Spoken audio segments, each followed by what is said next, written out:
Oi pessoal, tudo bom? Eu sou José Carlos Pinto falando com vocês aqui no canal Falando com Ciência sobre aspectos da educação, da ciência e da pesquisa que se faz no Brasil. No vídeo de hoje, eu gostaria de discutir um pouco a redação de artigos científicos, que são aquelas comunicações normalmente publicadas em revistas especializadas, em que pesquisadores relatam seus achados originais e também discutem a relevância do trabalho que executam com a comunidade científica.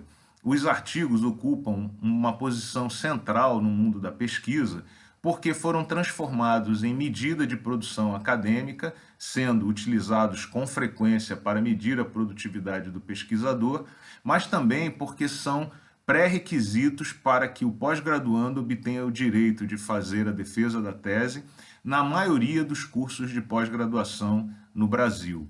Eu queria apenas lembrar para você, pesquisador, que o artigo não é produto da pesquisa científica, mas sim os dados, interpretações, teorias que são comunicadas pelo pesquisador por meio do artigo. E eu gostaria também de lembrar que no mundo digital e multimídia, há certamente muitas outras formas de fazer a comunicação científica. A despeito disso, é inegável que o artigo ocupa essa posição central e, de forma surpreendente, muitos pesquisadores e pós-graduandos relatam dificuldades para iniciar a redação desses documentos e, de fato, apresentar os artigos para publicação, o que pode atrapalhar o início da carreira acadêmica de jovens pesquisadores e atrapalhar também a trajetória dos pós-graduandos nos cursos de pós-graduação. Por isso, eu pensei aqui em apresentar algumas dicas sobre como escrever um bom trabalho científico. No entanto, se você consultar a internet, você vai descobrir rapidamente que há centenas, talvez milhares de sítios eletrônicos que apresentam maneiras de escrever bem artigos científicos e discutem técnicas sobre como estruturar um bom trabalho de pesquisa. Portanto, não é exatamente falta de informação que atrapalha pesquisadores, jovens pesquisadores, pós-graduandos, no momento de fazer a redação, porque essa informação técnica está certamente disponível aos borbotões a qualquer um que se interesse pelo tema.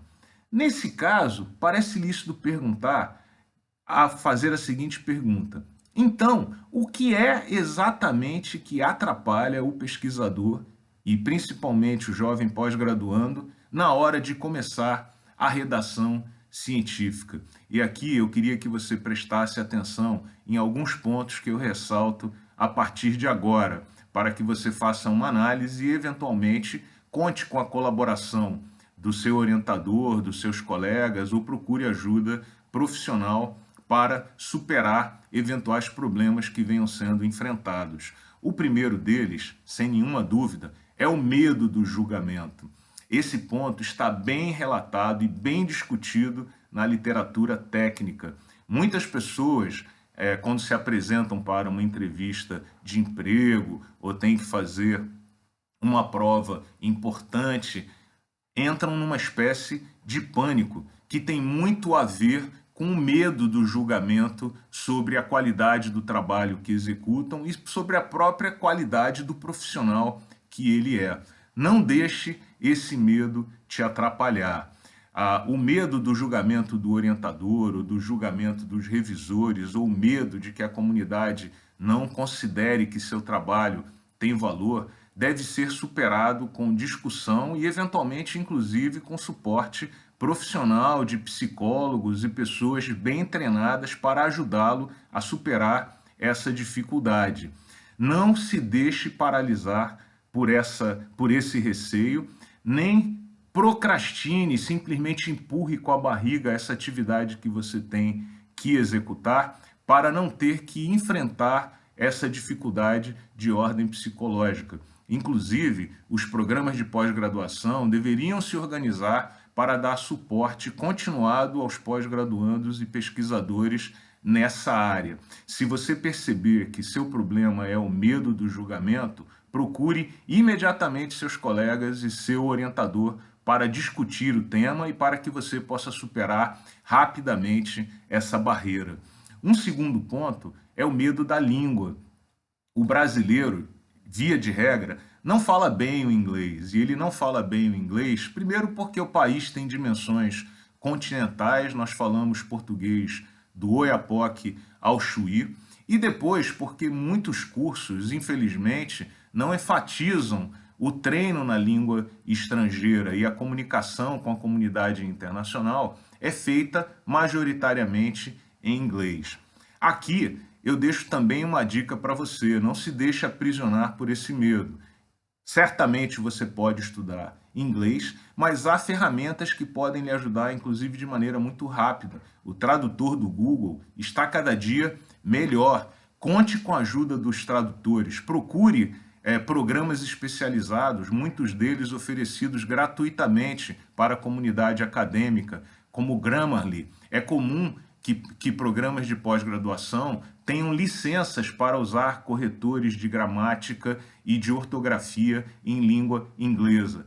Procure o seu coordenador para discutir esse tema. E se o seu curso de pós-graduação não conta com esse tipo de apoio, é hora do seu coordenador e do seu orientador correrem atrás desse suporte.